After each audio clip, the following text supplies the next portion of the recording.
Hey friends, let's see today's current affairs with handwritten notes. So let's start. The first topic is World Drug Day 2023. World Drug Day and International Day Against Drug is marked on 26 June.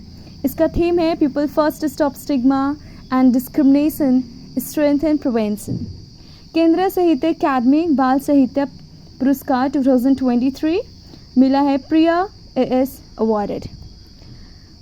Second है हमारा lidar market recent research report. इसके 3 primary components हैं scanner, laser, GPS receiver. 2 types के ये होता है lidar market, topography and mathematics, right. Second है according to research recent research reporter, lidar market could thrive at a rate of 22.10% between 2022 and 2030. फिर next topic है हमारा pelagic words. Cited words watchers of Gujarat have recently reported sightings of pelagic birds in places not typically associated with their presence.